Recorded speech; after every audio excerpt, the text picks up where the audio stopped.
Bene, iniziamo. Apriamo questa sera la 28ª seduta del Consiglio Comunale, martedì 14 settembre 2021.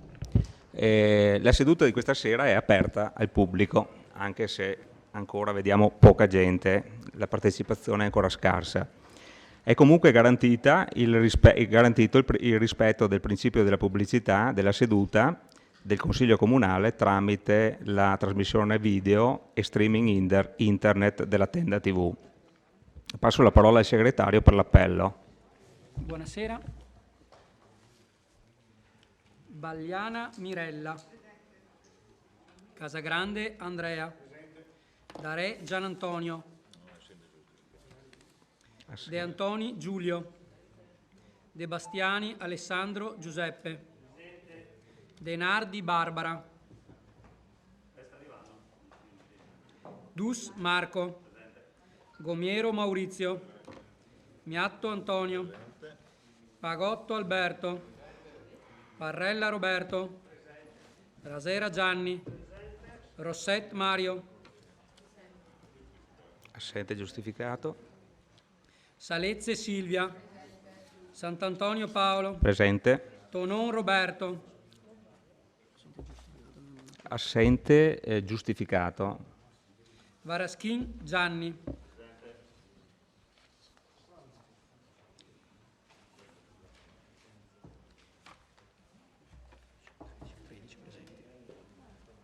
Tredici siamo.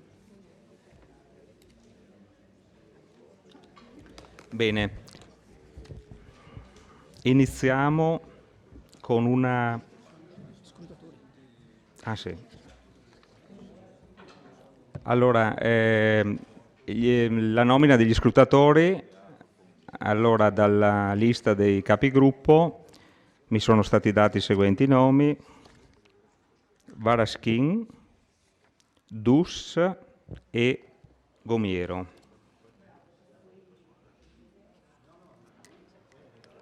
Bene, lascio la parola per una comunicazione al sindaco e poi farò una comunicazione io. Buonasera a tutti. 3 rapide comunicazioni. Comunico ufficialmente anche in questa assemblea che sono stati prodotti 2 decreti di nomina per il rinnovo dei componenti del Consiglio di amministrazione del Cesana, Malanotti. Ho individuato 5 figure su 16 più 13 che si sono presentate, quindi non è stato neanche un lavoro molto breve la valutazione, quello della valutazione.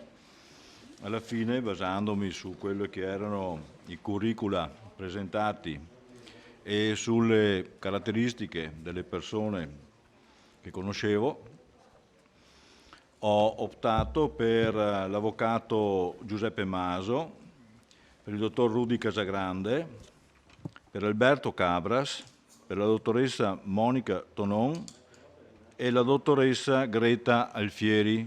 2 donne e 3 uomini lo comporranno.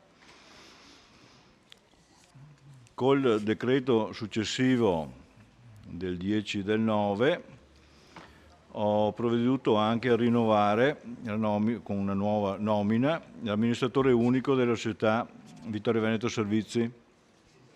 In questo caso, pur essendo arrivate diverse manifestazioni di interesse, ho optato per la continuità, quindi ho rinnovato la mia fiducia sul dottor Roberto Bizz.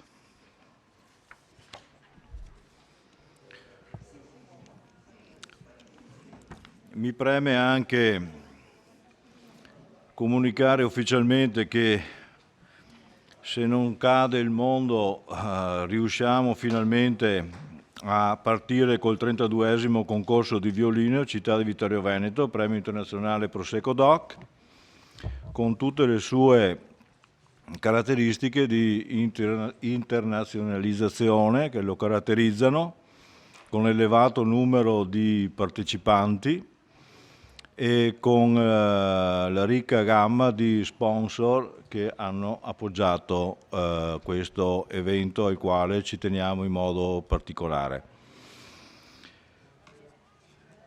Termino con i tradizionali numeri che do relativi al Covid. La nostra città, dall'ultima volta che ci siamo visti qua in Consiglio Comunale, ha avuto un insieme di alti e bassi come numero di positivi, che sono andati da 29 a 44. Questa mattina erano ridotti a 23, dopo una serie di giornate in diminuzione, che si sono appalesate queste diminuzioni anche presso il nostro ospedale. Questa mattina ce n'erano soltanto 19, sempre a zero i casi di trattamenti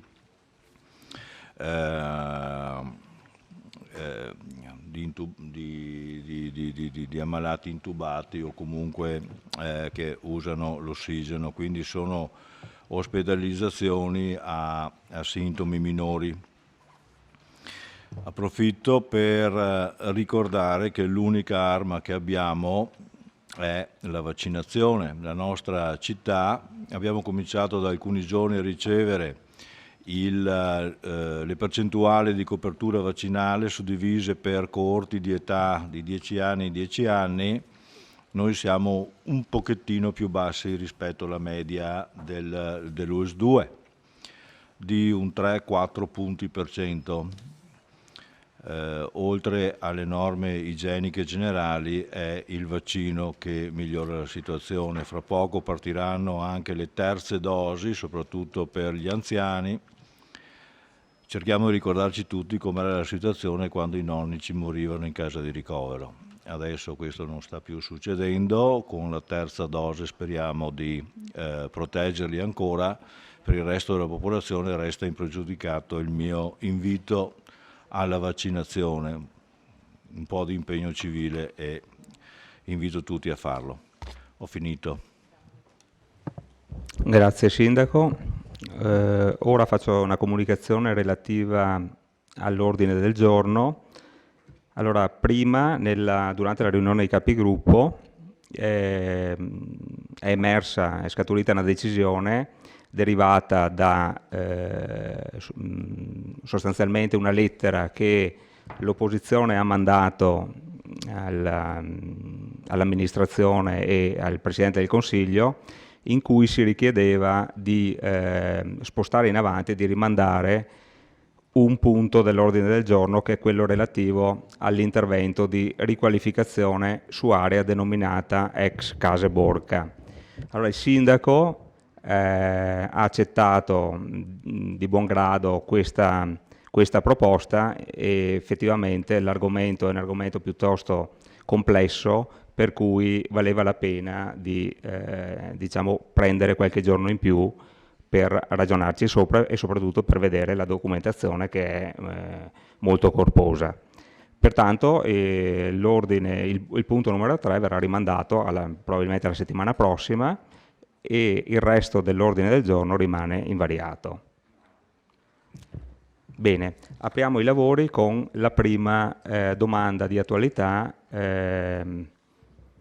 che ha fatta del consigliere Balliana. Prego, consigliere, di illustrare la sua domanda.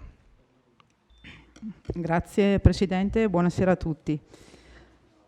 Egregio signor Sindaco, domenica 12 settembre nell'altopiano del Consiglio si è svolta la cerimonia in ricordo di uno degli episodi bellici più significativi avvenuti nel nostro territorio durante la guerra di liberazione. Nel 1989 le istituzioni civili e militari della provincia di Treviso vollero con forza e determinazione istituire questa cerimonia in ricordo del tragico rastrellamento nazifascista perpetrato tra l'8 e il 9 settembre del 1944 contro le brigate partigiane della divisione Garibaldi Nino Nannetti, dislocata sull'altopiano del Consiglio. Questa ricorrenza, inoltre, richiama alla memoria i tanti sacrifici e patimenti che la cittadinanza, gli uomini e le donne della resistenza del Triveneto hanno dovuto affrontare nei lunghi anni dell'occupazione nazifascista, e rende onore ai 480 caduti della divisione. Vittorio Veneto è una delle poche città in Veneto ad essere decorata di medaglia d'oro al valor militare per la guerra di liberazione. Le altre sono Belluno, Treviso, Vicenza, Verona e Bassano del Grappa. Questa importante onorificenza, conferita con estrema scrupolosità alla nostra città, è la testimonianza dello straordinario contributo che i cittadini di Vittorio Veneto e dei comuni limitrofi diedero alla guerra di liberazione. Alla città di Vittorio Veneto è stato attribuito il ruolo di città ospitante della cerimonia, che negli anni ha acquisito un valore regionale e nazionale. Oltre agli aspetti organizzativi che da sempre sono seguiti dall'Ufficio Affari Istituzionali e Cerimoniali del Comune, in collaborazione con le associazioni combattentistiche, è consuetudine che il sindaco apra la cerimonia con un discorso di saluto, impegno sempre ottemperato da quando tale ricorrenza è stata introdotta. Con la presente domanda sono a chiederle la motivazione per la quale lei, in qualità di sindaco della città di Vittorio Veneto, non abbia mai ritenuto in questi primi 3 anni del suo mandato di presenziare a questa importante commemorazione. Grazie. Grazie consigliere, la parola al sindaco. Consigliere Bagliana, motivi ce ne sono stati 3. Posso assicurarle che sono stati diversi l'uno dall'altro e tutti di carattere personale. Per cui, come dicevano i nostri vecchi, no? Se i soldi non finiscono, le carte gira. È presumibile che lo possa fare in futuro. A tutt'oggi non mi è stato dato di farlo, ripeto, per motivi personali. Grazie sindaco. Prego, consigliere. Allora, rispetto alla questione dei motivi personali ne prendo atto, però voglio dire sindaco, nemmeno mandare un saluto di apertura alla cerimonia mi sembra il minimo, magari fatto da un portavoce della giunta, no? Di un rappresentante della giunta, quindi almeno per le prossime volte io spero che lei possa partecipare alla cerimonia nei prossimi 2 anni anche per onorare la città di Vittorio Veneto e se non lo potrà fare per motivi personali almeno si impegni per preparare un discorso di saluto alle altre città che intervengono con i gonfaloni. Grazie. Grazie consigliere Bagliana. Passiamo ora alla prima interrogazione fatta dal consigliere Roberto Parrella. Prego consigliere, illustri la sua interrogazione.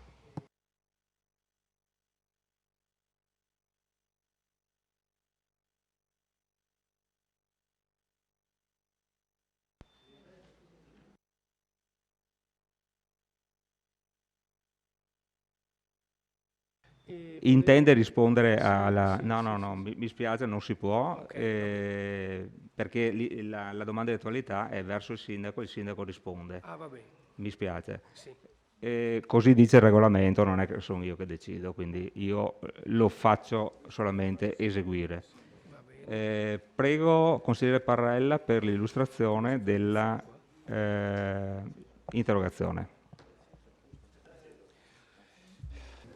Signor Sindaco Miatto, si sente?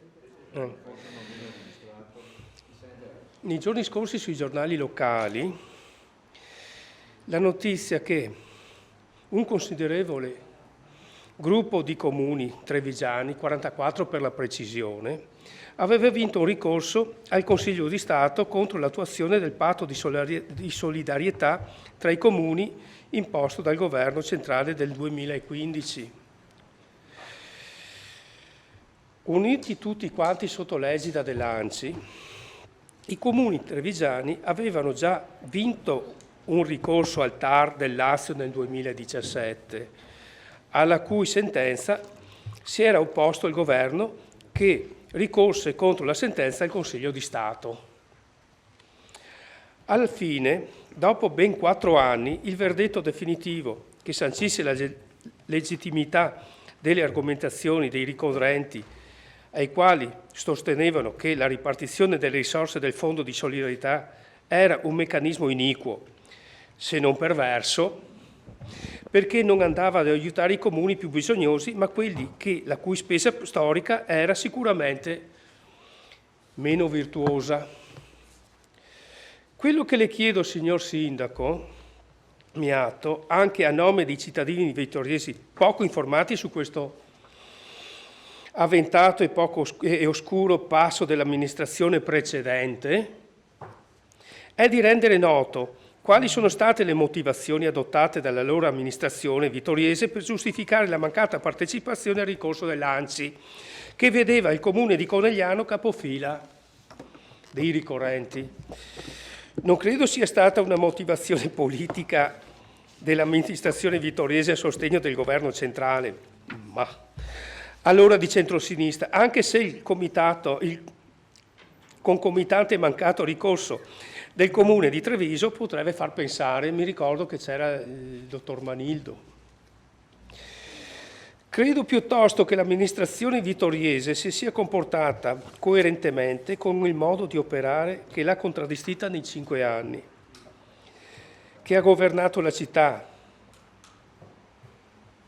nella maniera peggio possibile per un'amministrazione che sono lo sperpero delle risorse date alle tasse dei cittadini e l'assoluta mancanza di una visione della gestione della cosa pubblica. Visto che il comune di Conegliano recupera niente po' di meno che 3.720.000 euro, ci sono soldi dei cittadini coneglianesi pagati con le tasse IMU. Chiedo a quanto ammonta il mancato rimborso del patto di solidarietà che spetterebbe alla nostra città. Grazie. Grazie consigliere Parrella. Prego, risponde il sindaco. Consigliere Parrella, ho visto la sua interpellanza e ho cercato di documentarmi. Questo è un passaggio alquanto triste e pesante, per la nostra città.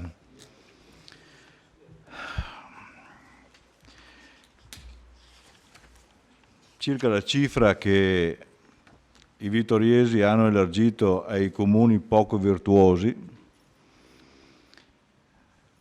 che accampavano come buon diritto la loro spesa storica, che sappiamo bene di che natura sia, ammonta, dai calcoli che hanno fatto i nostri uffici, a 1.360.722,07 euro. Quindi in pratica il mancato ricorso ha fatto mancare alle nostre casse questa cifra. Se vuole dopo le do il tabulato. Le motivazioni. Difficile entrare nella testa di altri. Ho cercato di trovare quello che è stato l'escursus storico, perlomeno quello che appare dai documenti. Fu il 15 ottobre del 2015 che l'Associazione dei Comuni della Marca ha convocato le amministrazioni comunali ad un incontro tenutosi poi il 21 di ottobre di quell'anno, dove fu illustrato il percorso legale che si intendeva percorrere appunto per cercare di recuperare il maltolto. Fu l'assessore al bilancio Giovanni Napoli che vi partecipò. Il 23 ottobre dello stesso anno, cioè dopo una settimana, l'Associazione dei Comuni chiedeva l'adesione formale dell'ente al ricorso. Una direttiva in giunta non fu trattata il 10 novembre e spostata come decisione il 19 novembre del 2015, credo. E fu evasa con l'indirizzo di non partecipare. Esiste il documento dove si decise di non partecipare. Ci fu una seduta del Consiglio Comunale, mi pare a marzo del 2017, nella quale l'allora consigliere Bruno Fasan invitò l'amministrazione o chiedeva lumi sul fatto che riteneva sarebbe stato meglio partecipare a questo ricorso al Consiglio di Stato, fra l'altro, promosso dal governo. e in quella seduta, con una lunga risposta, l'allora sindaco rispose praticamente che diversi governi già si erano attivati per cercare di rimediare ai conti, ai bilanci di tanti comuni mal governati evidentemente, e aveva studiato un metodo per prendere i soldi dove c'erano, cioè nelle casse dei comuni virtuosi, per cederli con un certo meccanismo, un certo qual meccanismo, ai comuni meno virtuosi. Il sunto della risposta dell'allora sindaco, dell'allora amministrazione, fu che non era, secondo l'amministrazione, corretto accendere contenziosi con il governo quando il governo stava producendo un'azione virtuosa, nel senso che trasferiva soldi dove c'erano a dove non ci fossero stati. Questo è il riassunto. È un problema politico, diceva, e la politica se ne deve occupare con responsabilità, ognuno nella sua parte e nel proprio ruolo. E il ruolo di Vittorio è quello di aver elargito 1.360.000, la cifra che le ho dato prima, privandole, prendendola dal nostro bilancio. Questo è il riassunto finale dell'intera operazione. Quindi penso di aver risposto alle sue domande. Da quello che si è capito dalle documentazioni, fu una scelta politica di aderire alle volontà del governo, che dopo sia stato legato a un'azione comune dei comuni allora PD, vedi Treviso, come Vittorio, come altri, dei 51 comuni che non parteciparono. Io ho provato a chiamare qualche collega mio parallelo per capire perché non avesse ricorso, ma quelli che ho interpellato mi rispondevano che avevano fatto bene i loro conti e che un'eventuale vittoria li avrebbe deprivati di denaro, perché ricevevano più denaro di quello che poi che avevano versato, quindi non era conveniente per loro. Per il nostro comune sarebbe stato conveniente nella misura in cui le dicevo 1.360.000. Buttati, non so cosa altro dire. Grazie Sindaco. Consigliere Parrella, è soddisfatto della risposta? Ma soddisfatto di quello che ha detto il Sindaco, sì, senza ombra di dubbio, però io approfondirei questo discorso qua, perché onestamente, dal mio punto di vista personale, sono un po' commosso da questa solidarietà che è stata fatta dalle amministrazioni nei confronti del governo centrale, perché 1.360.000 euro non sono pochi, farebbero, però approfondiremo col tempo cosa è successo. Grazie. Comunque, ringrazio il Sindaco perché ha risposto a quello che avevo chiesto. Grazie consigliere Parrella. Bene, passiamo al punto numero 2 dell'ordine del giorno. Valorizzazione aree militari dismesse di cui al protocollo d'intesa sottoscritto con il Ministero della Difesa e Agenzia del Demanio in data 11/11/2014, ratifica dell'accordo di programma in variante urbanistica ai sensi articolo 34, decreto legge 267 del 2000 e articolo 7, legge regionale 11/2004. Lascio la parola al sindaco. Prego, sì, Sindaco. Semplicemente per dire che si conclude un iter che sembrava anche più semplice di quanto sembrasse, che invece ci ha visti fare un bel po' di spostamenti su Roma per riavviarlo dopo che si era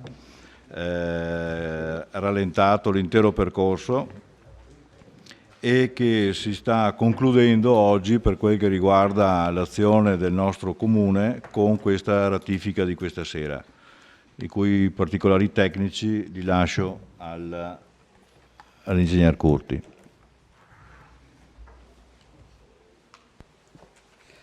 Buonasera. Credo che l'oggetto di questa delibera sia conosciuto oramai a tutti, dal momento che è un procedimento che nasce nel 2014 con la sottoscrizione di un protocollo d'intesa tra il Comune, il Ministero della Difesa e l'Agenzia del Demanio e che è proceduto fino alla data odierna. Gli ultimi passaggi fondamentali sono stati quest'anno, quando, scusatemi perché non ricordo tutte le date, quando il 15 di giugno abbiamo sottoscritto l'accordo di programma. Nel 2015 era stata sottoscritta una bozza di accordo, nel 2021, quindi a giugno di quest'anno, abbiamo sottoscritto l'accordo di programma per la valorizzazione di 5 aree militari dismesse. Come abbiamo avuto modo poi di vedere in un precedente consiglio comunale, di queste 5 aree, una interessa per intero il nostro comune, cioè l'Aviocampo, che verrà ceduta in permuta al comune. Poi c'è tutto il compendio della caserma Gotti, che verrà in parte ceduto in permuta, in parte concesso al Comune e che è stato oggetto dell'ultimo passaggio in Consiglio, laddove a seguito del lavoro fatto dal, scusate il gioco di parole, gruppo di lavoro che si istituì al sensi dell'accordo di programma iniziale, fu valutato esattamente quantificato esattamente il valore degli immobili e quindi delle permute, perché dobbiamo ricordare che il Comune di Vittorio Veneto trasferisce la proprietà della caserma dei Carabinieri e riceve, come dicevo prima, l'Aviocampo di San Giacomo e parte del compendio della caserma Gotti. Una volta definito esattamente il valore, quindi stabilito la linea di divisione della caserma Gotti tra quanto rimaneva in proprietà del demanio e quanto sarebbe invece passato al Comune, fu necessario rivedere la previsione urbanistica a suo tempo adottata in riduzione, laddove a fronte di 60.000 metri cubi previsti di nuova edificazione si scendeva a 10.000, in quanto l'area che rimaneva in proprietà del demanio veniva sensibilmente ridotta.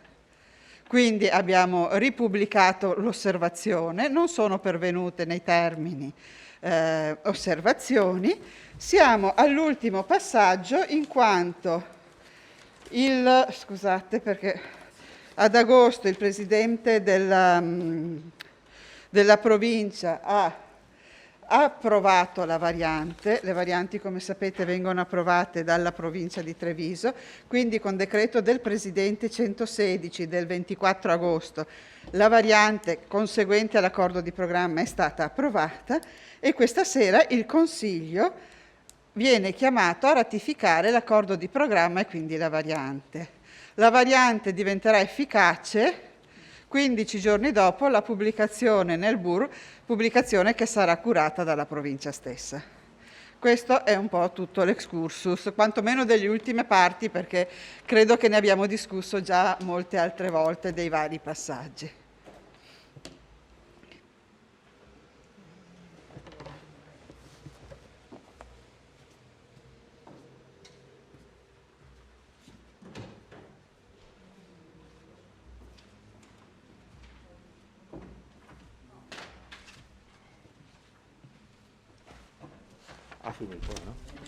Scusate, devo parlare un attimo con l'assessore. Apriamo la discussione, prego.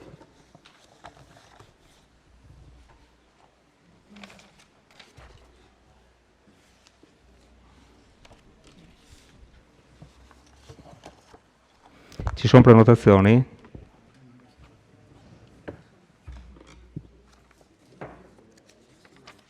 Se non ci sono prenotazioni, facciamo la dichiarazione di voto. Nessuno vuole fare la dichiarazione di voto, passiamo in votazione.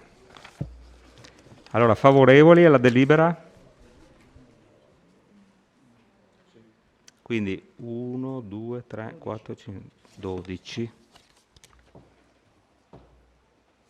Contrari? 0. Astenuti? 2.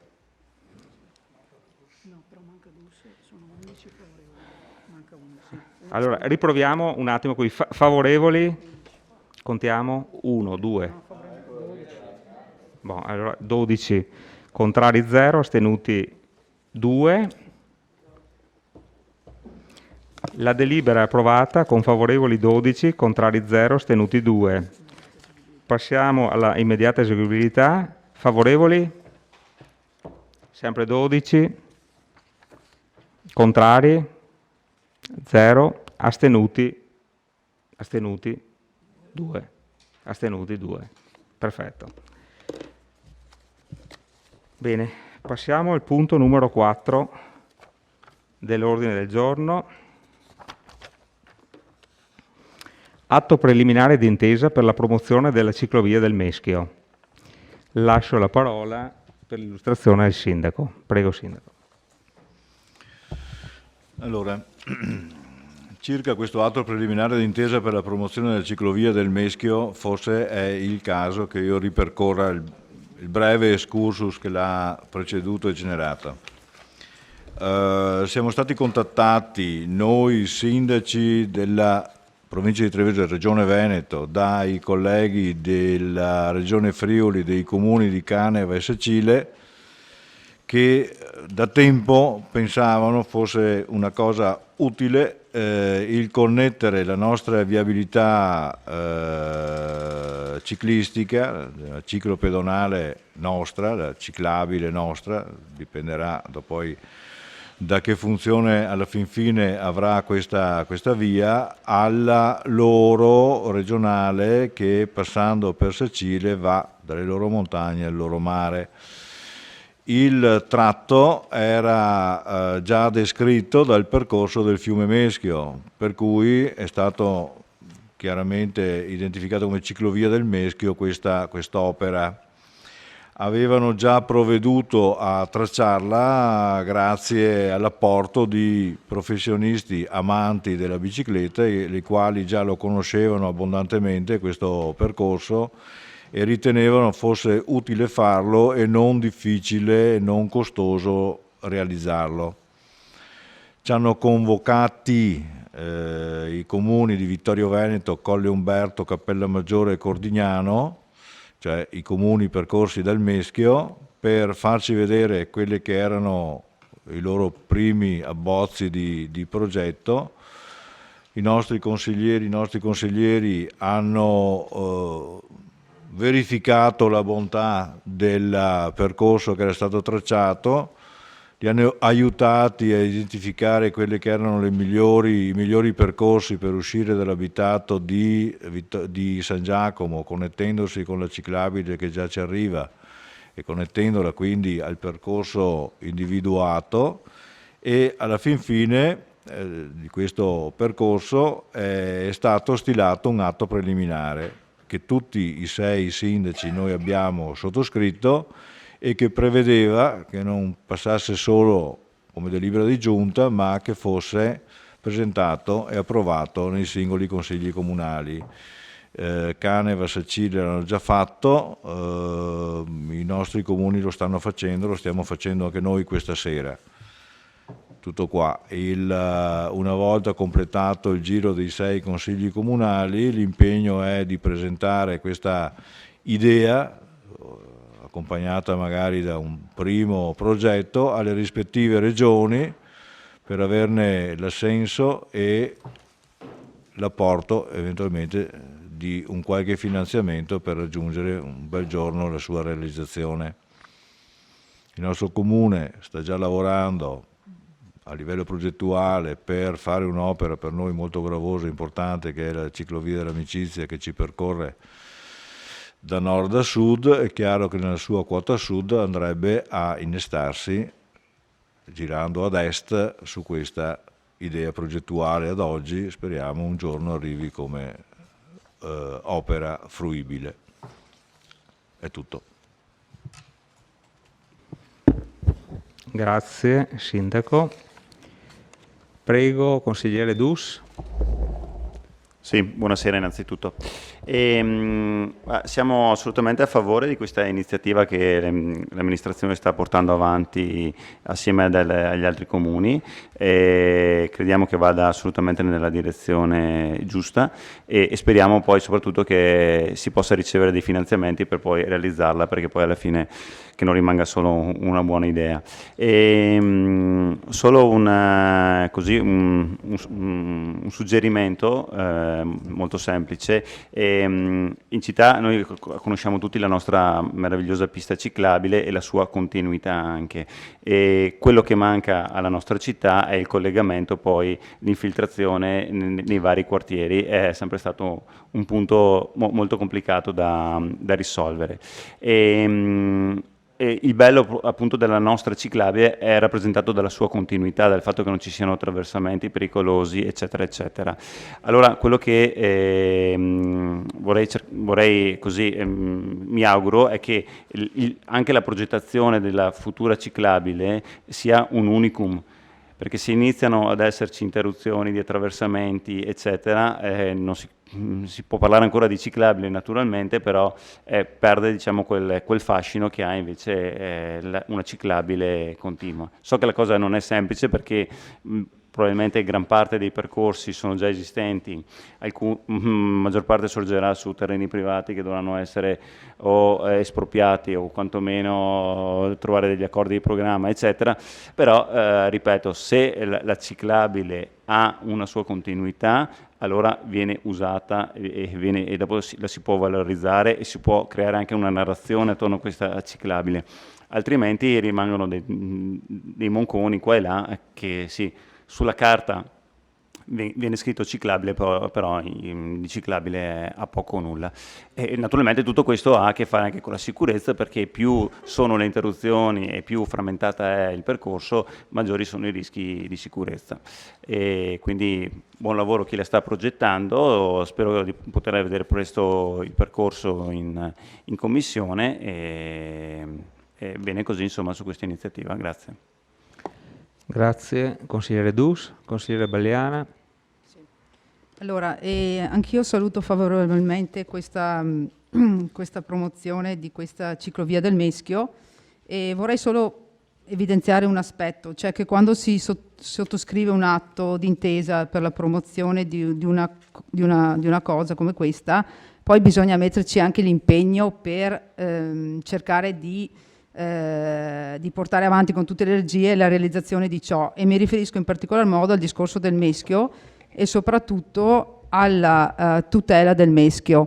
Allora, se vogliamo valorizzare la ciclovia del Meschio, dobbiamo anche pensare al Meschio fiume e quindi alla sua tutela, e in particolar modo non posso non ricordare che quest'ultimo anno, diciamo che di tutela del Meschio avrei qualche dubbio, nel senso, primo, per la centralina, l'autorizzazione alla centralina di San Giacomo che è stata concessa da questa amministrazione comunale a fine del 2020, e anche perché sappiamo benissimo l'impatto delle centraline sulla vita del fiume, no? Sotto vari aspetti idraulici, ma anche aspetti naturalistici, ambientali e paesaggistici. Quindi capite bene che chi fa la ciclovia del Meschio lungo il tratto nella città di Vittorio Veneto si trova anche a doversi vedere alle volte delle situazioni molto sgradevoli causate da queste centraline. Sto parlando ad esempio del flusso minimo vitale che deve essere rilasciato nell'ansa del fiume, dell'ansa principale del fiume, che molte volte non c'è, e in molti tratti il Meschio corre il rischio di essere addirittura in secca. Quindi questo è una prima considerazione. La seconda, e mi rifaccio un po' a quello che ha detto anche il consigliere Dus, è quella di evitare interruzioni o quantomeno interconnessioni con strade principali di tipo carrabili, e mi riferisco in particolar modo alla volontà prospettata da questa amministrazione di realizzare eventualmente il ponte carrabile sul Meschio nella zona dell'ex Carnielli. Quindi voi capite bene che anche quest'opera, se verrà realizzata, andrà ad quantomeno intaccare da un punto di vista paesaggistico la ciclovia stessa. Quindi voglio dire, bene sottoscrivere gli accordi, bene impegnarsi, però poi bisogna anche secondo me mettere in atto tutta una serie di cose per tutelare poi il bene. E non da ultimo vorrei ricordare che si è sempre parlato della realizzazione del Parco del Meschio, però poi nessuno ha iniziato questo iter, questo percorso. Ecco, quindi il mio appello è, ripeto, che si sottoscrivano gli accordi, però poi bisogna impegnarsi anche per valorizzare l'oggetto dell'accordo. Grazie.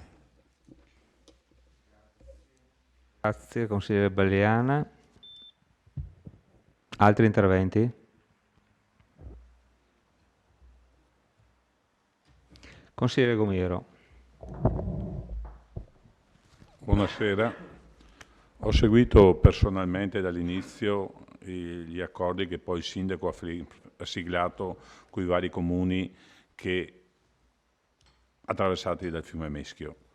Ho avuto piacere del consigliere Dus che dica di continuare, ma non accetto critiche della consigliera Balliana che dice che il Meschio è in degrado. Inizino chi lo utilizza e che pesca a pulirne negli argini. A San Giacomo lo stanno facendo i privati. Dei contadini che contestate si sono presi l'attrezzatura e se lo puliscono. È inutile dire che non corre l'acqua entro il Meschio quando sull'argine non ci puoi camminare. Se viene sta ciclovia in un modo o in l'altro, occupando il sedime che ha occupato nella parte centrale della città, non crea problemi. Flusso di acqua ce n'è, perché se viene là da Farina sta succedendo una cosa strana, stanno nascendo una marea di piccole larve dove lei dice che non c'è il fiume Meschio. Sono larve di barbo, sono larve di cavedani, che da anni non si vedevano. Lei non conosce l'Ittica e forse non lo sa. Chi la informa, e so bene chi la informa, sa che questo succede. Non è il minimo vitale. Il mulino a Borgo al Ponte, il mulino del Cembambù lo chiamiamo noi, che è del 1200, è una struttura completamente diroccata dove c'è caduta della gente, e ripristinare la turbina e ripristinare quello stabile lì, sicuramente la sovrintendenza... No. Come no? La turbina gli ha medito. Va bene, dai, non voglio discutere. Non fuori il microfono che non si sente. Vabbè, no, viene ripristinato quello stabile perché la turbina è là. Vabbè. Comunque, chi si adopera per tenere e contestare la carenza di acqua del Meschio, spero che prossimamente li vedano anche a San Martino a pulire gli argini. Impossibile passare sugli argini.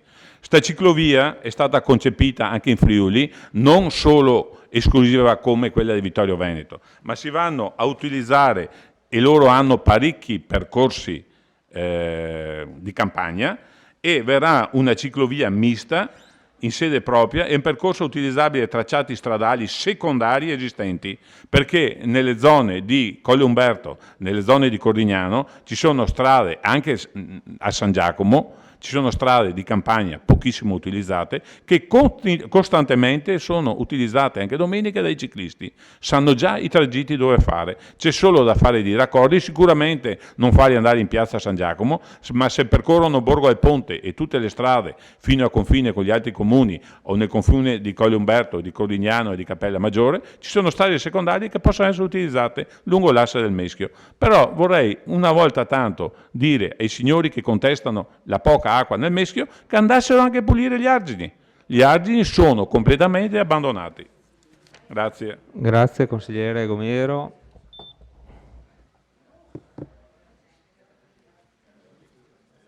Consigliere De Bastiani. Beh, io contesto la situazione del Meschio, ma non sono tenuto ad andare a pulire gli argini, e neanche come non sono tenuto a pulire le strade e le piazze di Vittorio Veneto.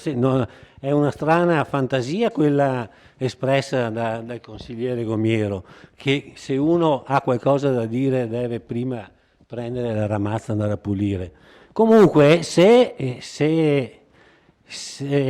evidentemente Gomiero, lei non si interessa della situazione del fiume Meschio a nord di San Giacomo, perché se lei va a vedere il Mulino Bruni, e si rende conto dello grave stato di degrado che quella turbina sta provocando. E quindi mi sembra del tutto così gratuita la sua uscita, la sua richiesta di persone che debbano volontariamente andare a pulire gli argini. Mi sembra che voglio dire, ognuno ha i suoi compiti e chi ha il compito di pulire gli argini pulirà gli argini. Grazie, consigliere De Bastiani. Altri interventi? Prego, Assessore. Sì, buonasera a tutti. Solo 2 parole per rispondere alla consigliera Bagliana quando parla di minimo flusso vitale. Allora, è stabilito per legge, sono 3,8 metri cubi al secondo che partono da Savassa, 4,8 d'estate. Perché aumenta? Perché il meschio serve soprattutto per l'irrigazione. Allora, Enel ha l'obbligo di versare nel fiume Meschio 1 metro cubo di più al secondo. Se in questo periodo c'è poca acqua, e la cosa mi rattrista non tanto, per le centraline, vuol dire che è adoperata per i campi. Cioè, è ben chiaro che d'estate tutti quelli che possono attingere il Meschio ottengono e si abbassa il livello, basta. Ma non è che ci sia meno acqua, ce n'è in più, però è più usata, basta. Grazie, Assessore.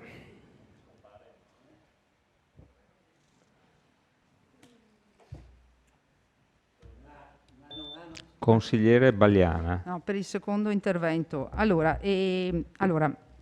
vorrei dire al consigliere Gomiero che io sposo questo documento, lo sottoscrivo, cioè voglio dire ci mancherebbe altro, ecco, quindi là siamo d'accordo. Voglio dire che una volta sottoscritto un documento poi bisogna lavorare per la valorizzazione di queste cose che si sottoscrivono. Non basta sottoscrivere e poi dire vabbè, cioè poi lasciamo là oppure ci impegniamo in alcuni aspetti e gli altri li lasciamo stare, perché anche quegli aspetti vanno a influire su quello che c'è scritto su questo documento. Quando si parla di valorizzazione anche da un punto di vista paesaggistico, no? Voglio dire, se tu ti vedi un ponte carrabile che ti passa sotto o sopra la ciclo pedonabile, non so che bello sia vedere tutte queste cose, no? Quindi l'impatto è abbastanza importante, soprattutto per quel discorso là. Per quanto riguarda il discorso del fiume, dell'acqua del fiume, io non contesto che non ci sia acqua nel fiume rilasciata da nord. Dico solo che le centraline molte volte non rilasciano il flusso minimo vitale nel letto principale del fiume, perché lo incanalano tutto nella deviazione, no? Quindi alle volte mi è capitato di andare a vedere le centraline più di una volta, anche quest'estate, e non rispettano per i parametri di legge di rilascio di questa acqua nel letto principale del fiume. Quindi noi troviamo dei tratti di fiume addirittura in secca alle volte. E questa è la mia considerazione. A me non interessa il rilascio dell'acqua dell'Enel sul Meschio, Assessore. Era questa la considerazione. E voglio dire, a San Giacomo ci sono anche l'altra centralina che è ferma, che hanno fatto un disastro, che è ferma, quella vicina alla palazzina, no? Ecco, quindi voglio dire, esempi ce ne sono di situazioni così. Tanto è vero che da poco è stata bocciata un'altra centralina in zona di Pinidello e anche mi sembra che nella provincia di Belluno ormai la Regione Veneto non conceda neanche più queste forme di centraline. Ecco, grazie. Grazie. Consigliere De Bastiani. No, era solo per chiedere all'assessore Fasan se non ha notato che i punti critici e di degrado dove mancano l'acqua sono sempre in prossimità delle centraline. Questo l'ha notato, sì o no?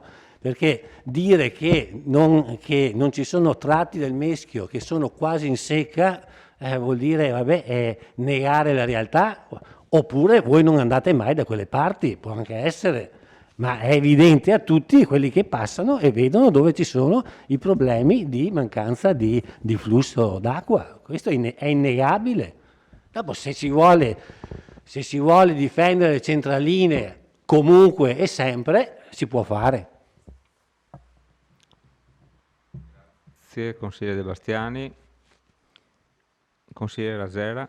Sì, parlando di rilascio del flusso dell'acqua, del livello dell'acqua, si parla del fiume in secca. Parlando di Savassa, la frazione di Savassa, sono mesi che è sott'acqua. Cioè tutti i prati, tutti gli orti sono sott'acqua da mesi.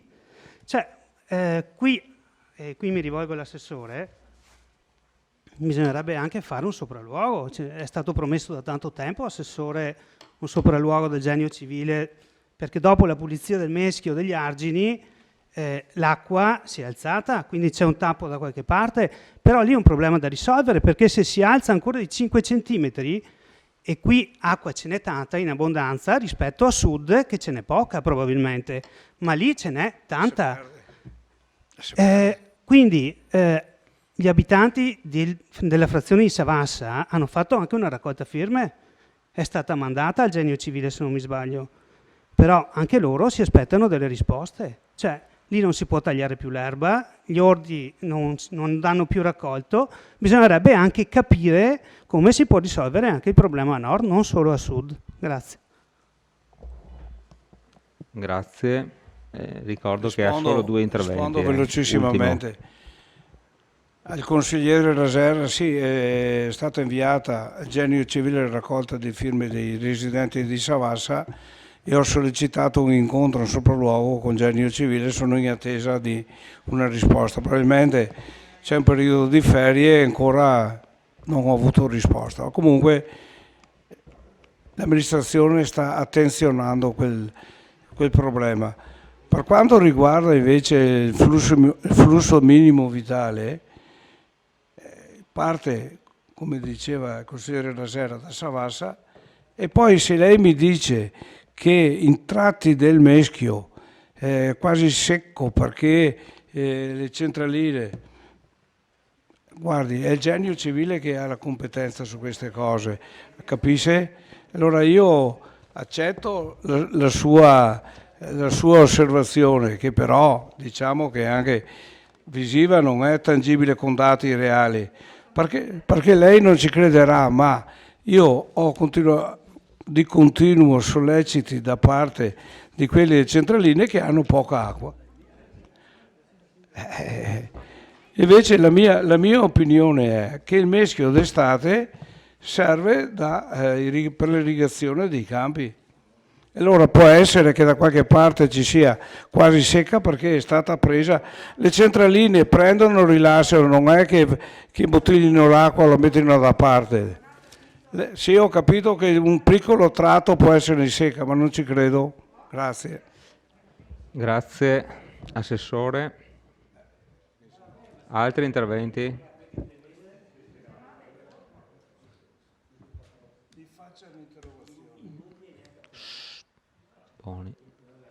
Bene, non vedo altre prenotazioni, allora passiamo alla dichiarazione di voto. C'è qualche dichiarazione di voto? Bene, passiamo alla votazione. Favorevoli alla delibera? Unanimità. Contrari? 0. Astenuti? 0. Quindi la delibera è approvata. Questa non aveva la... Bene.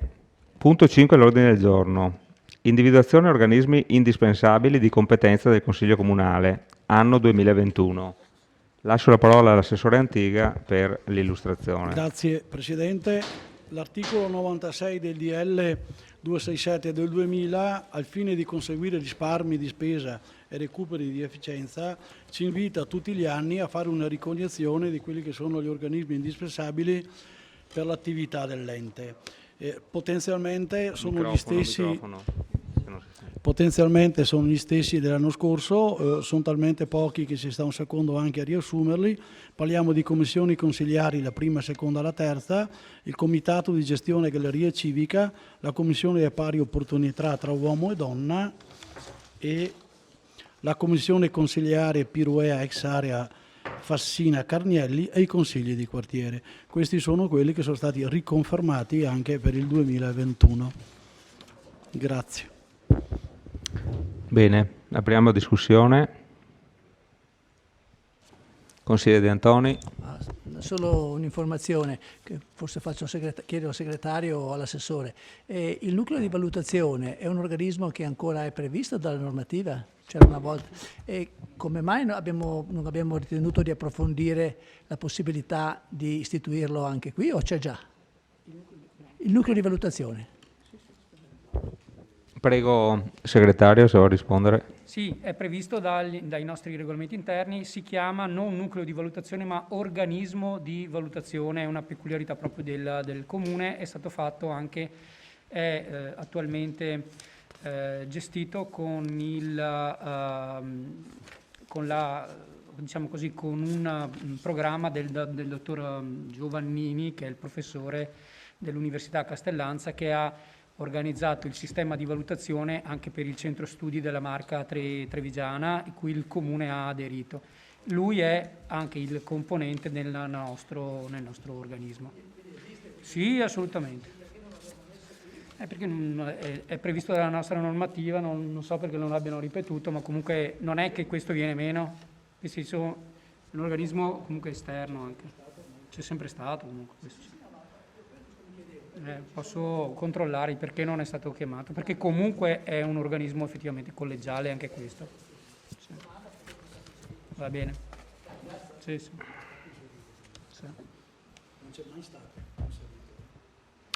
Va bene.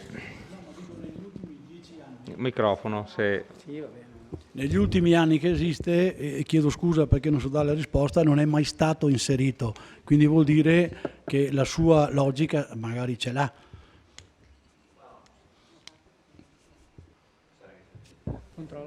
Sì, può darsi che si siano dimenticati, no? In altri comuni è riportato, cioè ho provato a vedere alcune delibere di altri comuni su questo tema e hanno indicato tra i vari organismi anche il nucleo di valutazione.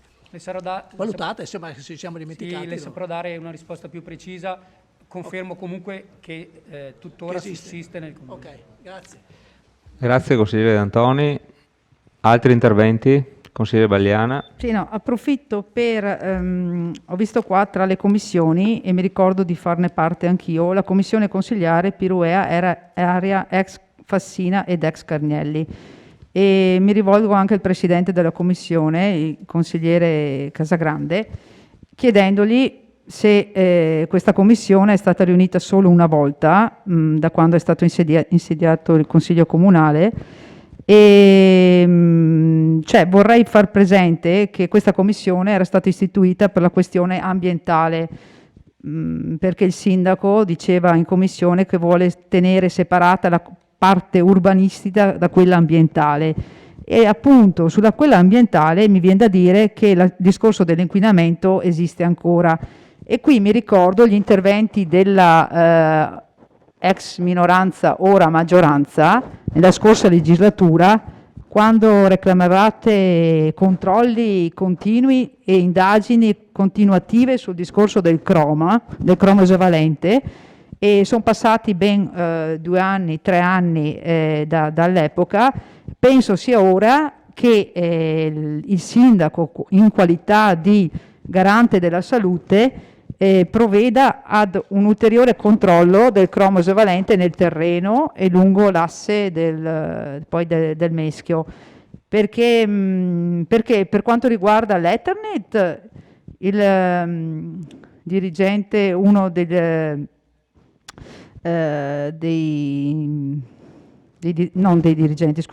progettisti, il tecnico incaricato dalla ditta Ali, aveva fatto una analisi che va fatta ogni 2 anni per norma di legge. Invece per quanto riguarda il cromo, le ultime analisi sono, adesso non mi ricordo bene, risalenti a che anno, però penso 2017 o forse prima, dove il cromo era con indici abbastanza elevati. Quindi ecco, consigliere Casagrande, se lei cortesemente si prende anche nota di questo e magari interpella il sindaco, fa presente anche il sindaco anche lei, la questione del cromo secondo me è ancora rilevante. Grazie. Consigliere Balliana, vedo una prenotazione, penso consigliere Casagrande, prego. Sì, buonasera, grazie per la domanda. Non ho bisogno di interpellare il sindaco col quale ci teniamo sempre in contatto. La commissione è stata convocata, mi sembra, 2 volte, non una. Più è stato fatto un sopralluogo ancora nell'estate del 2020, dove c'è stato presentato l'intervento di bonifica dall'Eternit. È chiaro che il cromo si trova ancora sotto la superficie attualmente dell'ex fabbrica Carnielli e da 20-30 anni è lì ed è ancora lì perché non è stata ancora accettata una nuova bonifica. Una nuova bonifica che verrà presentata in seguito ad una serie di aspetti tecnici che dipendono da un progetto soprastante la zona attualmente da bonificare. Il tecnico nell'ultimo incontro, l'ultima commissione, è stato decisamente specifico nelle sue informazioni, nel senso che ci ha dato tutte le indicazioni chiare su quello che sarebbe stato il processo, il procedimento di analisi, di presentazione di una alternativa bonifica. È chiaro che nella situazione attuale si presentano 3 diversi proprietari nell'area che chiaramente delineeranno un progetto comune sul quale poi si potrà procedere a fare le analisi. Le ricordo che, mi pare fosse presente anche in commissione, le analisi del terreno sottostante sono diverse in base al tipo di superficie dedicata, nel senso se è residenziale, se è un parcheggio, se è un parco. In base alla superficie la Regione dà delle specifiche di analisi anche del territorio, di tipologia di bonifica, di livello di bonifica. Ora non sono un tecnico ma ricordo questo dettaglio, quindi siamo in attesa di questo, non ci sono ulteriori aggiornamenti, quindi per questo la commissione non è ancora stata convocata, però assicuro a lei, assicuro a tutti che c'è contatto con le varie figure e tutti ci auspichiamo che il progetto venga presentato il prima possibile in modo da poter richiedere all'ARPA e alla provincia i metodi di analisi e i controlli necessari. Non ho altro da aggiungere se il sindaco vuole intervenire. Ma quando ci saranno novità verrà sicuramente convocata. Non aspetteremo molto tempo, ma insomma anche il Covid di sicuro non ha aiutato. C'è stato prospettato un approccio completamente diverso da quello che ci portavamo dietro dalla notte dei tempi e abbiamo visto per tanti anni i valori crescere o decrescere senza poterci dare effettivamente una spiegazione. Sono legati esclusivamente ai pozzi esistenti, quei prelievi che poi venivano analizzati, diciamo così, che si sono dimostrati abbastanza obsoleti e forse poco significativi per spiegare un pochettino l'andamento di quel problema. Mi auguro che a breve possano rianalizzare con i sistemi che ci descrissero, anche lei era presente, no? Quando descrissero queste novità sia come tipo di intervento che come tipo di valutazione analitica. Ci auguriamo che non manchi molto all'effettivo inizio dei lavori. Grazie Sindaco. Cedo un attimo la parola al segretario che voleva dare una risposta al consigliere De Antoni. Consigliere De Antoni, sì, ho dato un'occhiata un attimo, perché vengono esclusi dall'individuazione degli organismi dispensabili tutti quelli previsti da leggi nazionali o regionali. Ora, è pur vero che la legge 150 prevede l'organismo individuale di valutazione, il famoso OIV per gli enti. I comuni potevano o aderire al sistema degli OIV oppure tenere i vecchi nuclei di valutazione. In ogni caso i regolamenti che lo prevedono non sono di competenza consiliare, ma essendo afferenti al sistema delle performance e in generale al sistema di valutazione del personale, rientrano per competenza nella disciplina prevista dalla giunta comunale e non del consiglio. Credo possa essere questa la risposta per cui negli anni non le avete mai visti dentro. Sì. Bene, grazie segretario. Passo la parola al consigliere Gomiero. Volevo chiedere una cosa, a parte che Spero che il gruppo che ha acquisito l'area Carnelli adesso concentri le proprie forze su Vittorio Veneto solo per finire, visto che a giorni aprirà un media dimensione a Conegliano, 5.000 metri quadri di supermercato. Quindi spero che, finito quello che a settembre deve aprire, è già finito, il nostro comune con Termine continua con i supermercati e dopo arriverà a Vittorio Veneto. Per i commercianti non sarà una grazia, neanche per il mio lavoro, perché spariranno qualche altra decina di quei pochi negozi di vicinato rimasti. Comunque spero che adesso concentrino le forze su Vittorio Veneto. Volevo solo chiedere all'assessore di riferimento, che c'è scritto qua, consigli di quartiere, ma a parte quello del Duomo, quello che so che si riunisce in Valle Apisina, qualcosa del centro, gli altri consigli del quartiere esistono ancora?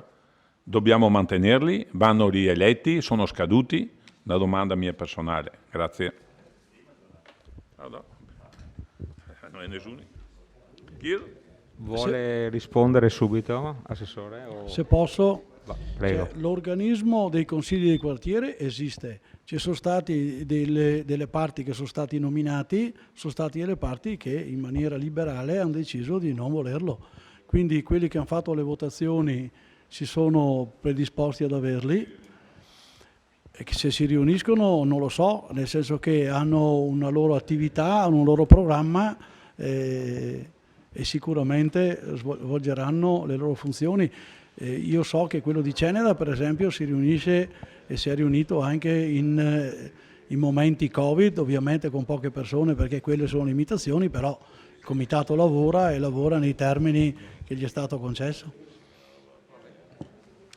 Grazie. Passo la parola al consigliere De Bastiani. Lo scorso anno, quando abbiamo votato la delibera simile, perché viene votata tutti gli anni, avevo accennato e avevo fatto notare che a mio avviso mancava una commissione, un comitato. E allora andavo a memoria e mi riferivo a un comitato di gestione della Torre dell'Orologio e di Palazzo Todesco. E io non ho ricevuto risposte in merito, ma visto che siamo qui adesso a rivotarlo, sono andato e ho recuperato la delibera 43 del 2014, con la quale l'allora Giunta istituisce delibera di intendere avvalersi di un comitato di direzione artistica di 5 componenti, avente come membro di diritto l'assessore alla cultura e 4 esperti designati dal sindaco.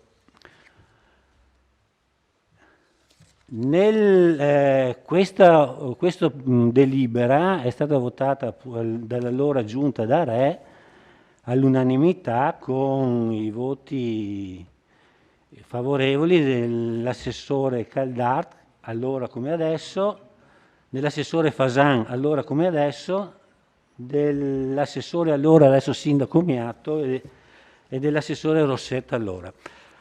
Allora, io chiedo se si tratta di una dimenticanza, adesso il motivo non lo so e forse non è neanche importante andare ad indagare il motivo per cui questa commissione non rientra e penso non sia mai stata effettiva. Però credo che esistendo una delibera di giunta, forse oggi sia il caso di aggiungerla all'elenco delle commissioni che vanno confermate.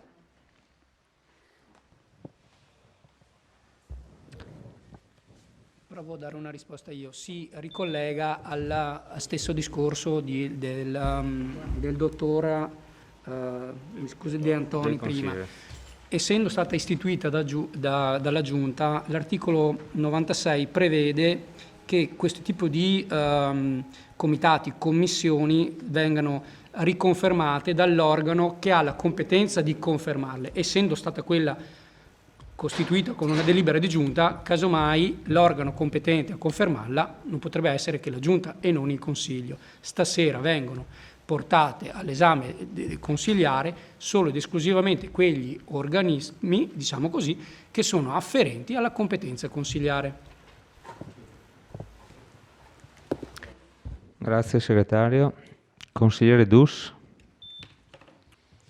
Sì, vorrei ritornare un attimo sulla commissione Carnielli e il caso Carnielli, perché la ricostruzione che ha fatto il Presidente della Commissione, Casagrande, ha alcuni buchi dal mio punto di vista, nel senso che quello che sta succedendo ora è fondamentalmente quello che verrebbe definito uno stallo alla messicana, cioè ci sono 3 attori che non riescono a trovare un accordo e il comune esternamente guarda quello che sta succedendo. Da quello che si è letto dai giornali, più volte l'amministrazione ha provato a mettere attorno a un tavolo questi attori per fare una sintesi, però questa sintesi ancora non si è raggiunti. E questo qui, tutta questa vicenda qui determina anche un problema legato alla bonifica, nel senso che queste persone stanno cercando di capire cosa si potrà realizzare in quell'area lì e a seconda di quello che loro potranno realizzare decideranno di fare un intervento di bonifica di un tipo rispetto ad un altro, quindi rispettando un tipo di valori rispetto ad un altro. Questa è la sintesi di quello che sta succedendo. Io quello che, e qui mi ricollego all'intervento della consigliera Bagliana, quello che invito nuovamente l'amministrazione a farsi ancora una volta partecipe e a spronare tutti questi attori, come ha detto il consigliere Gomiero. Abbiamo un'azienda molto strutturata, molto importante, che sta facendo interventi un po' in tutto il Veneto, che ha sicuramente le spalle grosse e da un lato ci sta risolvendo perché il consigliere Gomiero, forse anche per interessi personali, vede un punto della questione. Però se noi alziamo lo sguardo, questa azienda qui sta anche risanando un'area, speriamo, che da decenni è sotto l'occhio di tutti, non ultimo della scorsa minoranza che non passava consiglio comunale senza ricordarcelo, per un problema ambientale non di poco conto. Allora, l'intervento di bonifica che è stato realizzato è un intervento straordinario, secondo me, perché è una bonifica veramente importante su un'area, quella sì degradata, non come quella che vedremo prossimamente. E l'intervento sul cromo esavalente è un intervento molto più complesso, lo sappiamo tutti, e però una decisione prima o poi bisognerà addivenire. Allora, è passato un po' di tempo, forse anche troppo, probabilmente è il caso non tanto di aggiornarci sulla conferenza di servizi che doveva essere fatta in provincia, perché fondamentalmente quella conferenza non può essere fatta finché non si prende una decisione. La decisione è il ponte sì o il ponte no. Allora, nel momento in cui avrete preso questa decisione, l'azienda potrà andare avanti, potrà andare alla conferenza di servizi e voi potrete venire qui in consiglio a dirci qual è l'iter che state portando avanti e quale sarà di conseguenza la bonifica. Ma finché non si sbroglia questa matassa qui, rimaniamo, ripeto, in una situazione di stallo. Ed è un peccato perché l'attività di bonifica era partita molto celermente, erano stati fatti dei grandi lavori, adesso si è fermato tutto perché c'è un'indecisione. Adesso qualcuno si dovrà prendere pure la responsabilità delle scelte. Ve lo volete prendere per l'area Borca, prendetevela anche per l'area Carnielli. Grazie, consigliere. Consigliere Bagliana? Niente. Consigliere Casagrande? Sì, grazie. Non ho un linguaggio così forbito come il consigliere Dus, direi più un incontro all'italiana, nel senso che è vero, è passato del tempo, probabilmente le parti magari non hanno la stessa visione di futuro, però sicuramente dobbiamo considerare un aspetto. Innanzitutto, come ha ricordato lei, ringraziare chi in questo periodo ha deciso di investire comunque in quest'area, che permetterà comunque di avere un futuro ad una zona che è sempre stata sul groppone ai cittadini di Vittorio Veneto e soprattutto una zona inquinata che andrà bonificata. L'idea di bonifica è un'idea nuova che quindi chiaramente richiederà degli studi approfonditi e delle tempistiche. È chiaro che in una prima fase si è corso in maniera piuttosto rapida per riuscire a togliere le sostanze più pericolose, l'Ethernet, sia nei tetti dove è possibile intervenire, sia delle polveri che si erano create dai copritubi, come abbiamo potuto vedere. Ora è interesse anche dell'amministrazione che chiaramente si rivede un quadro della situazione, però ricordiamoci che detta chiaramente c'è l'interesse di fare una bonifica e lo studio va fatto in maniera adeguata. L'abbiamo aspettato per tanti anni, è chiaro che ci sono delle figure che hanno investito nell'area e che comprendo abbiano più fretta di altri, però queste figure che hanno molta fretta di vedere il proprio investimento realizzarsi in una certa maniera devono anche capire che all'interno ci sono dinamiche diverse. È arrivato il gruppo lì che ha acquistato all'asta la zona, ha appena terminato, come ha ricordato il collega Gomiero, un supermercato qua vicino. Posso assicurare che insomma il focus in breve tempo si concretizzerà in un'evoluzione della cosa. Quindi da parte dello stesso sindaco e dell'amministrazione c'è l'interesse a venirne a capo nel più breve tempo possibile. Abbiamo aspettato anche forse un po' di più per via anche del Covid che non ha permesso certi tipi di interventi. È chiaro che in una visione ben più ampia, come ha ricordato anche con il ponte, col ponte sul Meschio, ci sono diversi aspetti da considerare, non per ultimo, come citato in qualche consiglio fa, il flusso del traffico in seguito all'apertura del traforo, che necessitava di determinati studi per poter capire anche il valore di un possibile ponte sul Meschio. Questi dati stanno anche arrivando e quindi penso che a breve si comincerà ad avere anche delle risposte e probabilmente anche una prossima convocazione. Grazie. Consigliere Casagrande. Consigliere De Antoni.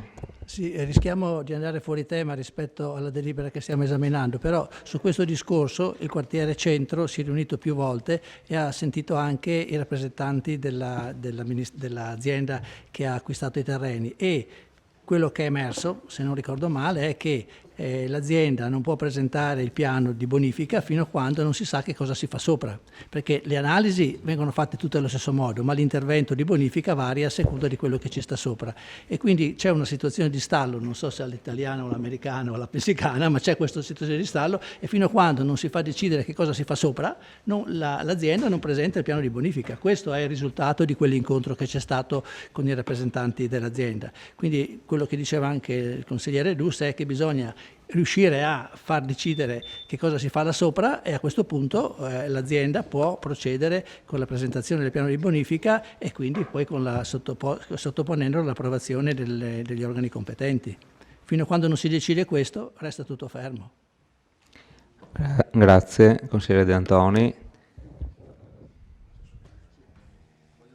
Sì, una battuta, visto che è Presidente, proprio perché gli interventi sono finiti. No,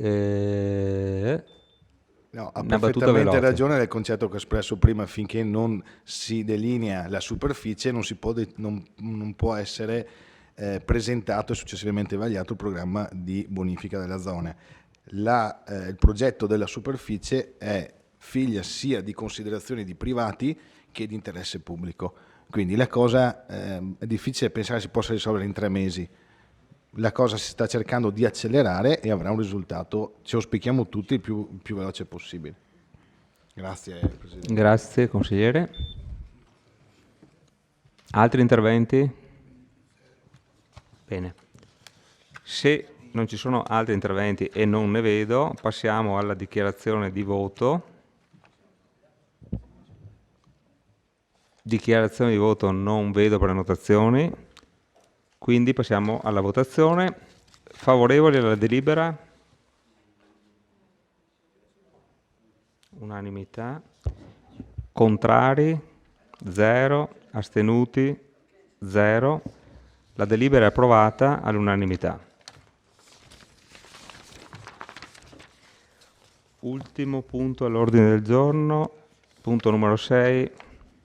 Parere sul progetto di ampliamento ai sensi degli articoli 7 del DPR 160 2010 e della legge regionale 55 2012, ditta Cantina di Conegliano e Vittorio Veneto.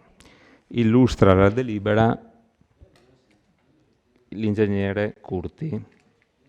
Prego, ingegnere.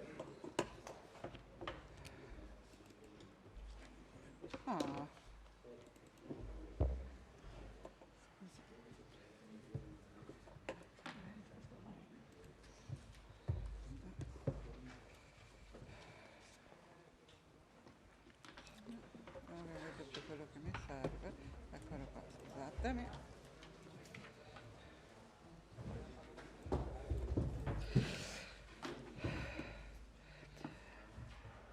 Lo scorso 3 agosto la ditta La Cantina di Conegliano e Vittorio Veneto SAC ha presentato un'istanza per ampliare l'attuale stabilimento che ha in via del Campardo. L'intervento che viene richiesto, in sintesi, lo vedete illustrato in questa planimetria ed è la parte campita in rosso. Cosa chiede la cantina? A seguito dell'unione tra la cantina sociale di Vittorio Veneto e la cantina di Conegliano, l'apporto di uve è aumentato in maniera considerevole, per cui hanno la necessità di raddoppiare il reparto pigiatura.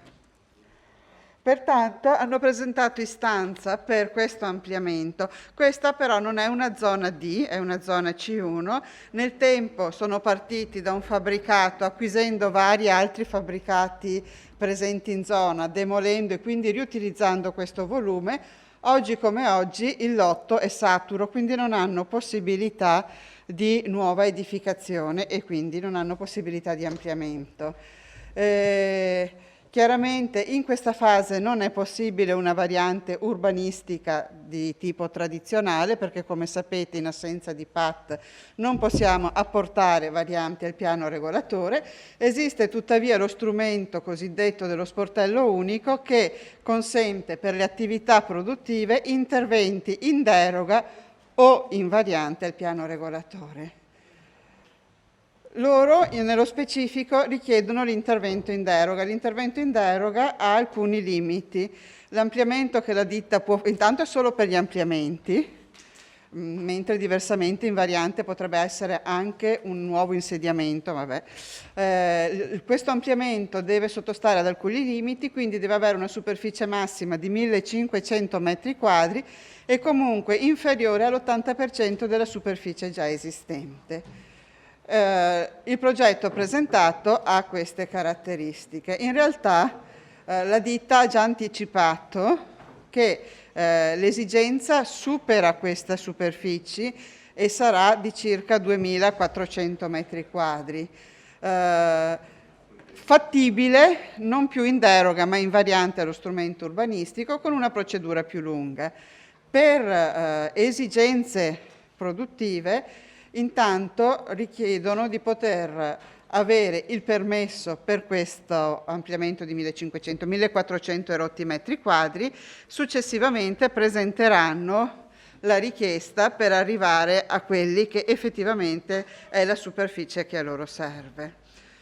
Ovviamente questo tipo di interventi richiede ovviamente il pagamento degli oneri, così come qualsiasi altro intervento di nuova costruzione, ampliamento o quant'altro, e richiede anche un contributo, chiamiamolo perequativo, determinato sull'incremento di valore che l'intervento edilizio porta alla ditta.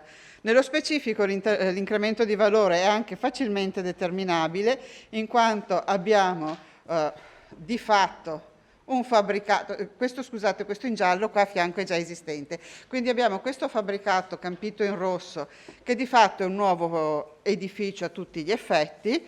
Le nostre linee guida approvate dal Consiglio Comunale nel 2016 prevedono che questo contributo venga determinato sulla base del valore imponibile ai fini IMU del fabbricato, o meglio dell'aumento di valore, ma in questo caso l'aumento di valore è il valore del fabbricato che viene costruito. Questo aumento di valore viene ripartito nel 40% a favore dell'amministrazione comunale e questo è il cosiddetto contributo perequativo. Parlando in termini di cifre, la ditta ha fatto il calcolo di questo incremento di valore non tanto sui 1400 erotti metri quadri, ma sull'intervento complessivo che intende portare avanti. L'incremento di valore è di, scusatemi, che ce l'ho scritto qua sotto, 200 e... ho perso i fogli, 200 e passa mila euro, comunque il 40% corrisponde a 85.000 euro. 85.000 euro che sempre secondo le linee guida approvate dal Consiglio Comunale possono essere dati al Comune o con un versamento in contanti o con la realizzazione di un'opera pubblica o con la cessione di aree o fabbricati. La ditta quindi propone la realizzazione di un tratto di marciapiede sempre lungo via del Campardo, in luogo dell'attuale recinzione, realizzano un marciapiede della lunghezza di poco più di 200 metri, su proprietà loro, pertanto verrà ceduta la proprietà e l'opera al Comune per un valore complessivo di 62.167,730 euro. La differenza di poco più di 22.000 euro, 22.940, verrà invece versata in contanti. La procedura dello sportello unico in deroga, disciplinata dall'articolo 3 della legge regionale 55 del 2012, prevede quindi che venga presentata una richiesta di permesso di costruire. La richiesta viene istruita o attraverso la conferenza di servizi nel caso ci siano più enti interessati, oppure come nello specifico dove non c'erano altri enti coinvolti a dover dare pareri direttamente dall'ufficio, e su questa venga richiesta il parere favorevole del Consiglio Comunale. Parere favorevole che potrebbe anche non essere richiesto e andare quindi in silenzio assenso con tempi più lunghi, perché il silenzio assenso si sviluppa dopo 60 giorni dal momento in cui l'ufficio invia al Presidente del Consiglio Comunale la richiesta di inserimento all'ordine del giorno. Noi abbiamo richiesto l'inserimento all'ordine del giorno lo scorso 31 agosto, e quindi, essendo entro i termini dei 60 giorni, si chiede il parere di questo Consiglio, al quale è anche richiesto di approvare la bozza di convenzione che la ditta ha predisposto. In realtà la ditta non l'ha predisposta perché è prevista esplicitamente e in queste forme da una DGR del 2013, della DGR 2045 del 2013, che disciplina le convenzioni che devono essere allegate alle pratiche edilizie che vengono presentate in deroga o in variante allo strumento urbanistico. Quindi è una convenzione guidata dove la ditta mette dentro, ovviamente in confronto con gli uffici, la somma del beneficio pubblico e come verrà poi realizzato il beneficio pubblico. E questo credo sia un po' l'illustrazione generale, poi per le domande particolari magari sui dettagli sono qua. Bene, grazie ingegnere. Chiedo di ricompattarsi alla Giunta ai propri posti prima di iniziare la discussione. Bene, apriamo la discussione.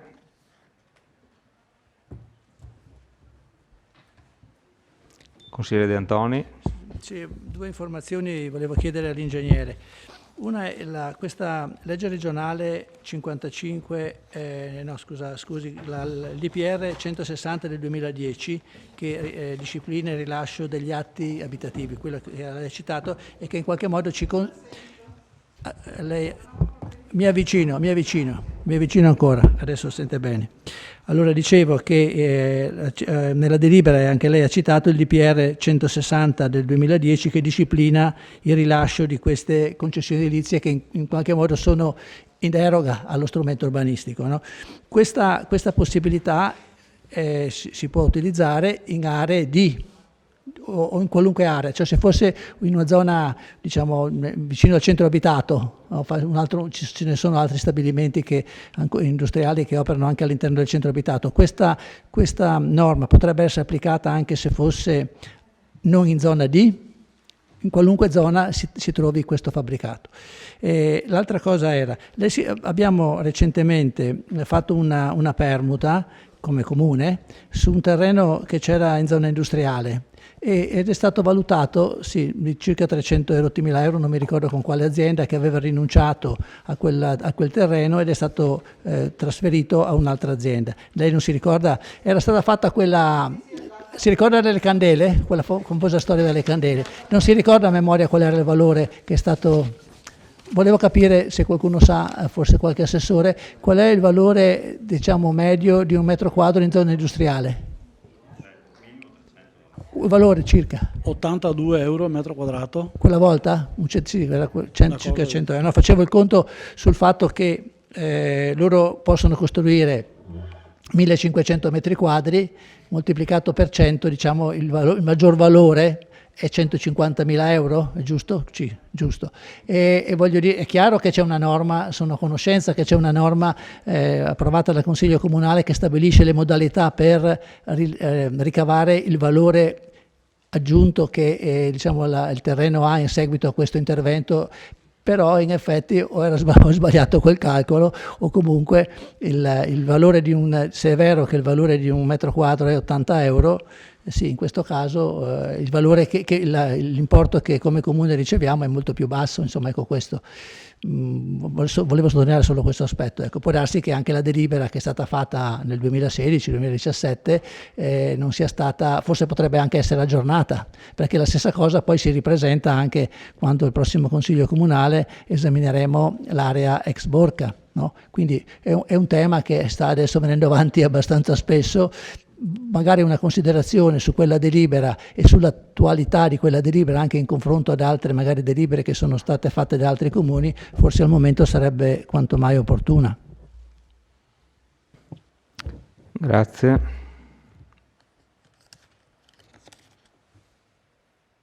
Consigliere Dus. Sì. Beh, la premessa è che vedo con favore il fatto che la nostra cantina, anche se porta come primo nome quello di Conegliano e non quello di Vittorio Veneto, cosa che mi vede assolutamente contrario, si espande, e quindi è un fatto secondo me positivo. C'è un mercato in crescita, per cui bene così, quindi ottimo se si riesce a trovare degli strumenti urbanistici per fare in modo che le attività produttive continuino nel nostro territorio. Torno anch'io però sulla questione dei valori, perché è vero, è stato detto, viene applicata una formula. Sarebbe da, proprio per chiarezza, capire come sia stato fatto il calcolo, perché da quello che capisco io, per 2.500 metri quadri vengono versati 85.000 euro, quindi il valore è circa 85 euro al metro quadro, no? Ah, ecco, va, perfetto, se ci va bene i calcoli riusciamo a capirsi. No, perché è vero, l'assessore Antica parlava di 80 euro al metro quadro per il terreno, ma sì, ma qui abbiamo il capannone, non è che ci sia il terreno. La valutazione la fai sul capannone, non è che la fai su... esatto, per quello mi sembra un po' pochetti. No, sì, vai. Va bene, Antica, lasciamo che faccia i conti chi li deve fare. A fianco ci vanno i trattori. Scusa Giacomo, il consigliere conosce tutto benissimo. Il passo a piedi si fa di potesse. E questi tempi qua non è gradevole, te lo garantisco io. Adesso va là sti giorni qua. Ora là è parato Piti. Non si sente senza microfono.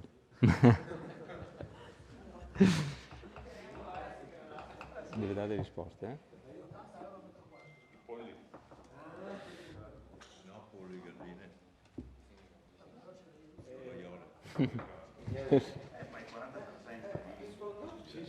Sì, prego. Scusatemi, Prego. avevo perso i miei appunti. Allora, parto in ordine perché mi sono preso 2 appunti. Il DPR 160/2010 disciplina, nasce da una legge precedente del 98 che prevedeva esattamente le stesse cose e vorrebbe disciplinare una facilitazione per le attività produttive ad insediarsi, ampliarsi, modificarsi e quant'altro, e prevede all'articolo 7 appunto la possibilità di realizzare interventi di insediamento, ampliamento, riconversione, ristrutturazione e quant'altro, anche laddove lo strumento urbanistico non dia questa possibilità, ovviamente a determinate condizioni. Una delle condizioni che con il tempo è stato assodato essere fondamentale è quella dell'ampliamento, nel senso che una ditta esistente difficilmente può chiudere baracche e burattini e portarsi da un'altra parte, se non in determinate situazioni. Quindi molto spesso ha proprio l'esigenza di ampliarsi lì dov'è e quindi si applica questo strumento e si applica in qualsiasi zona del territorio. Tant'è che è una delle pochissime varianti urbanistiche che noi possiamo fare pur in assenza del PAT. Tutte le norme urbanistiche della Regione Veneto che ci vietano di fare varianti al PRG fanno sempre salve le procedure dello sportello unico. Nel 2012 poi è intervenuto il legislatore regionale per semplificare un po' la procedura, perché ha ritenuto il legislatore regionale che sotto determinati limiti, che sono quelli che vi citavo prima dell'articolo 3, anziché fare una variante vera e propria, ci si potesse limitare una deroga, quindi con una procedura più snella, senza il doppio passaggio in Consiglio Comunale, quindi di adozione, pubblicazione, osservazione e quant'altro. E questo è un po' per rispondere alla prima domanda che mi aveva fatto il consigliere De Antoni. Per quanto riguarda la determinazione del beneficio pubblico, le nostre linee guida prevedono che venga determinato sul valore imponibile, sul valore imponibile fiscale, quindi che ha il fabbricato, perché di questo stiamo parlando, alla fine dell'intervento. Nel caso specifico, come forse ho detto un po' malamente prima, non è che ci sia un aumento di valore del fabbricato molto difficile da calcolare, perché viene costruito un fabbricato completamente nuovo. Lo chiamiamo ampliamento, ma è facilmente individuabile come un'entità. Ai fini IMU vengono determinati 80 euro a metro quadro come valore dei fabbricati produttivi, per cui gli 80 euro a metro quadro, che non sono della superficie del terreno, ma della superficie lorda del fabbricato, per i 2.600 erotti metri quadri che avrà questo fabbricato alla fine dell'intervento, quindi anche con lo step successivo, quello legato alla variante, dà un valore fiscale di 212.769 euro. Sempre le nostre linee guida prevedono che il 40% venga dato come formula perequativa. Dopodiché possiamo discutere, però queste sono scelte che vengono fatte in un altro momento, però qui c'ho l'assessore al bilancio, che il valore ai fini IMU di 80 euro a metro quadro non sia più credibile, ma noi usiamo le tabelle IMU per fare queste determinazioni, quindi alla fine, proprio per darci un criterio, quello si può vedere in fase di bilancio, aumentiamo 200 euro a metro quadro. No, adesso scusate la battuta. No, questi sono dei valori che noi prendiamo già, cioè non li andiamo a fare perché è un valore fiscale, proprio per dare un criterio che chiunque può seguire e non sia legato a valutazioni personali di un tecnico piuttosto che un altro, che è cosa che io, avendo fatto questi interventi dal 1998, ne ho sempre fatti molti, ho sempre applicato anche negli altri comuni come criterio, perché è il più oggettivo. Dopo, cioè, i valori IMU sappiamo benissimo che una volta è corretto, una volta è in difetto, una volta è in eccesso, si fa una media, insomma.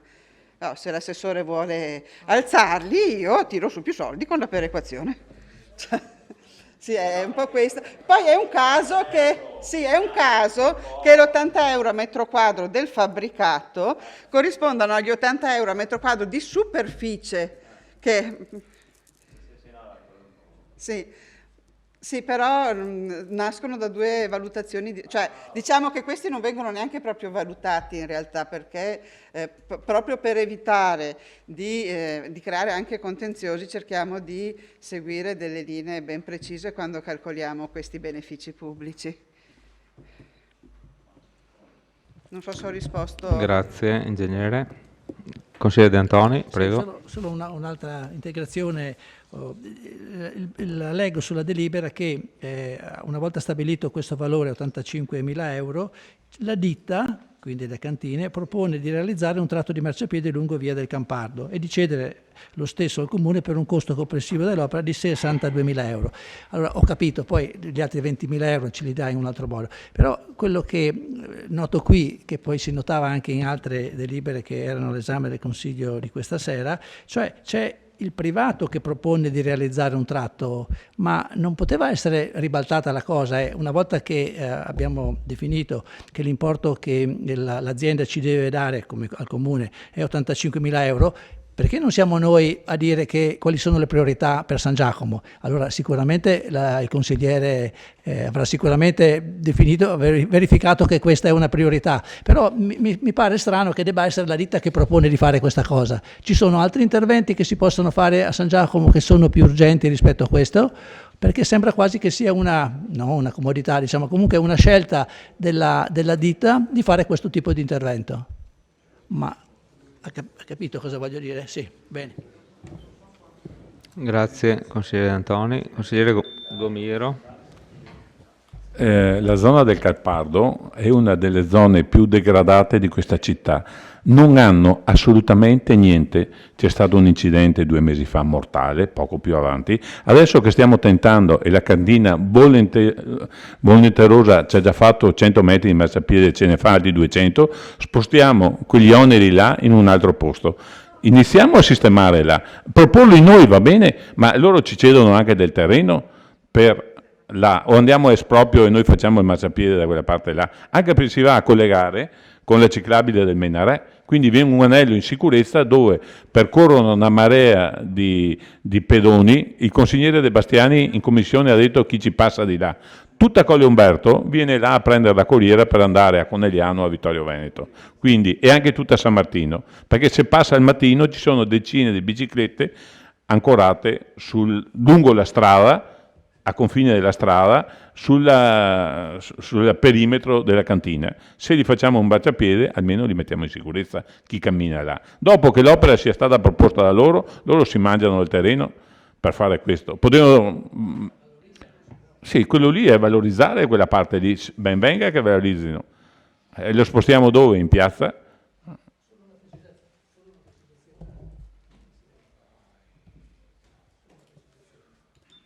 Sì, io non metto in discussione, diciamo, il tipo di intervento, cioè volevo solo dire l'amministrazione ritiene che sia prioritario questo intervento a San Giacomo. Se la risposta è sì, sono contento. Io non sono in grado di dire che questo sia una priorità, però leggo nella delibera che è il privato che propone. Allora mi sarei aspettato di dire che il privato propone e che l'amministrazione ritiene prioritaria. Allora si chiudeva il cerchio, solo questo. Mi sembra che il consigliere Gomiro abbia detto questo, quindi siamo a posto. Prego, Assessore. Grazie Presidente. Per rappresentare i consiglieri se questa amministrazione accetta o non accetta che l'impresa, nelle fattispecie la cantina, proponga questo marciapiede, se non ricordo male, mi ricordo benissimo che nella prima autorizzazione andata dall'ora amministrazione Tonon avevano autorizzato il muro in concomitanza col ciglio stradale senza far arretrare del 1,5 metri, che era una cosa secondo me minima per poter realizzare un marciapiede di salvaguardia su tutta la via di Campardo, anche perché si notava che alla fine dell'area della cantina sempre la stessa amministrazione, con un'altra però delibera, aveva detto a quei compartisti: dovete farmi il marciapiede. Quindi nella parte verso il Friuli abbiamo un marciapiede che finiva contro il muro e quindi quell'opera non doveva essere mai continuata a seconda, e abbiamo trovato invece una disponibilità secondo me esemplare della cantina, che a muro realizzato l'ha demolito, l'ha spostato e ha fatto i primi 100 metri di marciapiede. Ora chiedere se quel marciapiede è importante credo sia sì, credo di sì, perché la continuazione di un'opera che salvaguardia i pedoni su via del Campardo e che collega dalla 51 fino all'utilizzazione interna sia un minimo dovuto. Sì, ma io le rispondo su quello che dice lei, nel senso che parte tutto da un lavoro precedente fatto magari senza tanta attenzione. Abbiamo rimediato, le cose funzionano. Grazie. Grazie Assessore. Altre prenotazioni? Non vedo altre prenotazioni. Passiamo a questo punto alla dichiarazione di voto. Nessuna dichiarazione di voto, passiamo in votazione. Allora, favorevoli alla delibera? Sempre unanimità. Contrari? 0. Astenuti? 0. La delibera era... Allora, rifacciamo, fermi tutti, rifacciamo la votazione. Favorevoli? Mancava. Perché qua bisogna avvisare quando si va fuori. Contrari? 0. Astenuti? 0. La delibera è approvata all'unanimità. Fermi tutti, immediata eseguibilità. Votiamo l'immediata eseguibilità. Favorevoli? Unanimità. Contrari? 0. Astenuti? 0. La delibera è immediatamente eseguibile. Buonanotte a tutti.